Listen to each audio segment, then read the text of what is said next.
This is a disclaimer. The other three podcasts may contain uncensored content. Before listening, please relocate or dispose of all small children. Thank you.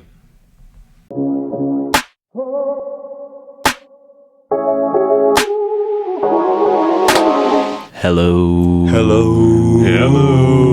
Hello, and welcome back to the Other Three podcast. I'm Nikos. I'm Kavika. And I'm Gannon. Today we'll be talking about Sixth Sense. Counting with me, everyone. 1, 2, 3, and off we go. As usual, we're gonna start with a 60-second overview. Today our speedy reviewer is gonna be Nikos. Are you ready? Yeah, let me get the timer. All right. Wait, no, I want to get the timer. This is my job. You don't get to sorry, see. my bad. It's My not bad. okay. 1 sec. 60 seconds, Gannon. I know. I know how long a minute is. Okay. Timer. Just Timer. These guys. Okay. Ready? 3. Alright, it started. Go. The Sixth Sense was an awfully creepy movie, if I do say so myself. We start off, we got this guy, Mr. Dr. Man, I forgot his name, but he is a doctor man. He's a psychiatrist, specifically for, I think, children. And he gets this awesome certificate, and he's like, wowee, I'm a pro now. And then he goes upstairs, and what do you know? There's a half-naked guy in his bathroom, and he's like, what? That's crazy. Half-naked guy, we'll call him half-naked guy for fun. Maybe for short, HNG. He's like, oh, you failed me, Papa. I don't know if he called him Papa, but he's like, you failed me because this doctor Close man, enough. he was the doctor for this guy. And he's like, oh, I got a gun now. Where you got it from? I don't think I want to know.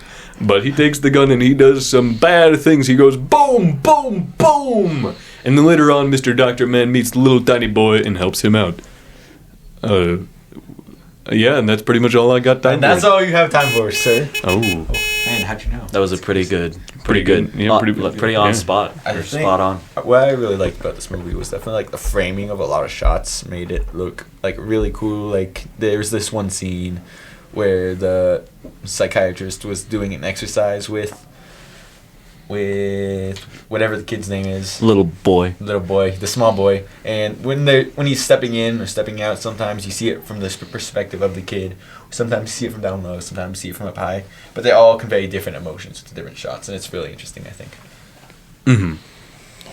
It's definitely a weird movie, like I said, because I mean, you got this little guy who can see dead people, and he's seeing dead people. So there's definitely some disturbing shots. Like we get this kid whose head is somewhat outside of his head, where that's not where it's supposed to be. If you know your biology. I don't. I'm sorry. I thought that was where it was supposed to be. Yeah, no, typically we don't have holes in our skulls. I know they rhyme, but that doesn't mean it's right. Oh, yeah. That's what my mom always told me, though. If it rhymes, it must be true. Yeah, it was definitely a creepy movie. I don't know. I mean, it wasn't necessarily scary, and I don't know if it was horror either. But it was creepy. It was, I mean, I don't know. There's some scenes. Yeah, it was definitely a bit unsettling, but Yeah, it's definitely interesting because we're looking at this kid, and he's talking to the doctor. He's like, I see dead people. I see dead people, doctor. Help me, please. and sometimes like they really like lean into that like sense of fear that the kid is having, and they make you have it too. It's like really suspenseful music and like just slowly rising, like being prepared to. I think that the mise en scène in this movie was pretty good because like you said in the 60-second review, the Hung gets the gun out of nowhere. Okay, so But someone had to place it there, and then also their interaction when the boy is like stepping forward or stepping back, like they tell you what it means beforehand, and then they do the whole scene. So I think that their overall acting and mise en scène was good. now we need you to define mise en scène for some listeners that don't know what that means. That's definitely not me. I believe it's set design. Okay. Mise en scène. Mise en scène. Mise en sauce. if we were in German. Speaking of Mise en Germany, scène. this is the perfect way to transfer into our I don't know what's going on segment with our German friend. German friend. Would you like to introduce yourself, Carson Moon Owens. Owens? Were you asleep? And his name. Yes, I was asleep, unfortunately. Are you German? Hello, I am Carsten Moon Owens. Hello. Sure. Okay, so I know that. with your German opinions, how do you feel about this movie? What did you think about it? It was overall okay, but it is banned in my country. You know, they will arrest you if you send a meme to the Discord. So I did not get to watch the full version. That's really interesting. Why is it banned? You know, it's banned because it's offensive to the mind and it can cause distress to some of the younger people. They don't have a rating association. So have you ever seen this movie? I have seen the pirated versions of it, yes, but I think I got the wrong translation. All right. So what was your favorite part of the movie? Definitely the part where they go to the how do you say, the lecture hall, and they talk about the proprioception, and they say like, oh, this is the real Sixth Sense, and they look directly into the camera. Yeah, that was a pretty good scene. It's a very good scene. Yeah, definitely. Who's your favorite dead guy?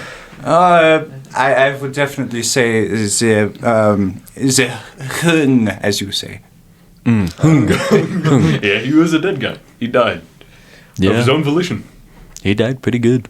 So when you say it makes you think like you do not think he died of his own volition. No, he did. He died. He took 2 people with him. Yeah. I must have been asleep for that portion. Oh. I am an counted himself unfortunate as a people. narcoleptic. What? I'm an unfortunate narcoleptic. I must have been asleep during that portion. Oh, I see. I That's see, too bad. okay. That's why we don't know what's going on. Yeah. Who was your least favorite character? I would say as a kid, you know, we are a small country. Kids do not really do well for the economy. Too many of them, you know. And I just felt a hatred for that kid as a result. Yeah.